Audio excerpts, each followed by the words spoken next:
Lanorris Sellers is one of college football's most hyped up prospects right now.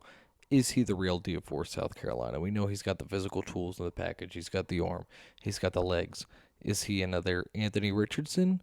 Or is he a completely different type of breed at the quarterback position for the Gamecocks? Let's take a look at what he did on Sunday against Virginia Tech in the Aflac kickoff in Mercedes-Benz to see if Sellers lived up to the hype his first game out for 2025.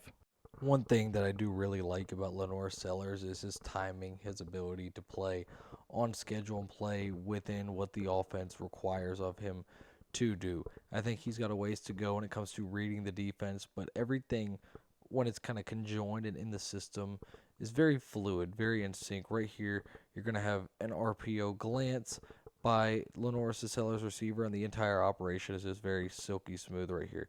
You got the play fake. He's watching the defender, sees the linebacker right here coming down, creeping down off of the play fake, gets it out, zips it right to the receiver, gives him some space to get some yards after the catch. Lanorris Sellers just very, very smooth when it comes to that type of throw, that type of thing where he knows where to go with the football, what to look for, the mechanics, the velocity, the timeliness. All very good by Lanorris Sellers. It doesn't hurt that Lanorris Sellers can do this either. We all know how much of a dual threat he is. He's drawn comps to Anthony Richardson. He's drawn comps to Josh Allen. He knows how to use his legs, and he does it right here on the opening drive against Virginia Tech. QB draw, gets a great block from 87, runs a man over at the end into the end zone, and this is just a very fast quarterback when it comes to running the football, when it comes to having his legs as a secondary option. But the key is for Lanorris, make sure that he doesn't let it become his primary option. Become a guy that uses it as a last resort, a guy that knows he has that in his back pocket. Don't get too reliant on the run. That's my number one thing I would say for a player like Lanorris Sellers. You've got to play like right here where Lanorris Sellers kind of has to scan the field. He kind of has to read and make a play outside of just the structure and integrity of what the offensive draw up of the play says to do. So you see him take the snap. Pressure starts to come in a little bit off that left edge. What does Lanorris do? He steps up. Oh, there's pressure coming off that A gap. So I don't fully fault him on this play because the pass rush is kind of in his lap. But where he's going to look is right here. And I'm not sure if he does not see this Virginia Tech defender, if he's trying to overthrow him. But to me, this seems like he was trying to hit this and just overthrows it. Check it out. He steps up, airmails it over the tight end. I don't know if he thought that he could fit this and layer it over 8 to number 87, but to me, that seems like a misplay by Sellers here. Sellers does have a cannon, as you'll see later on in this video, but he also has a lot of touch on his throws, and this ended up being called incomplete. They said that the receiver did not make the grab throughout the process of the catch, falling out of bounds, which argue what is a catch, what isn't a catch. No one really knows, but check the throw out by Mr. Sellers of the South Carolina Gamecocks. He looks field side, reads, corner route, balls on him, touchdown. That's a phenomenal throw. It's just a thing of beauty right here. Sellers has time in the pocket. Perfectly put. Perfectly put. That's good coverage by the DB. It got rolled incomplete after review, but that's a great ball regardless.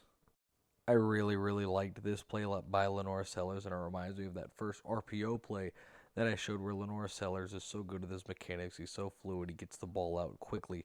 But right here, I like how Lanorris Sellers uses his eyes. So you're going to have the running back heading out to the flat.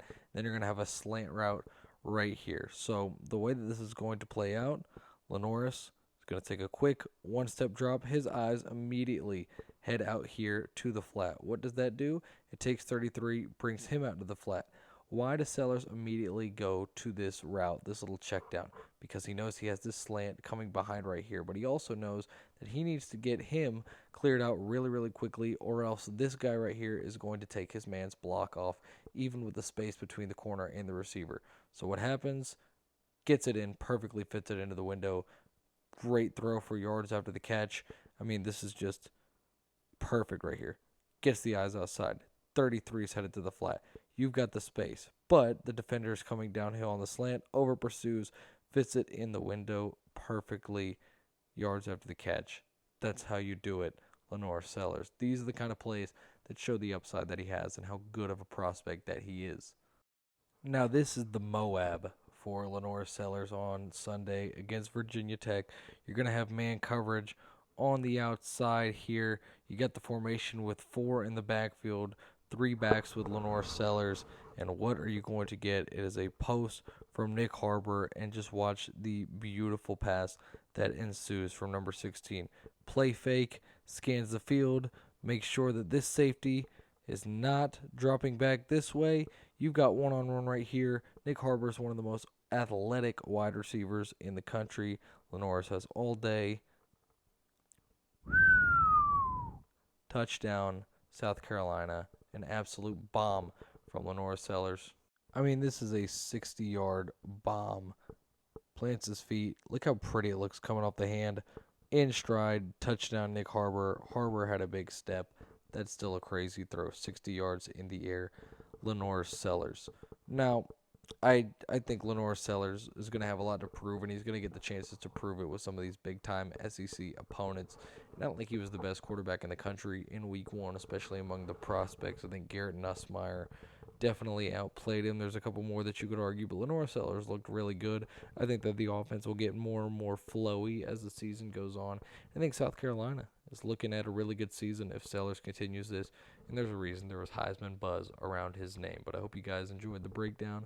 Subscribe if you feel so inclined and you're not already. Leave a comment below letting me know what you think of Lanorris Sellers and the Gamecocks in the college football landscape for the 2025 season moving forward.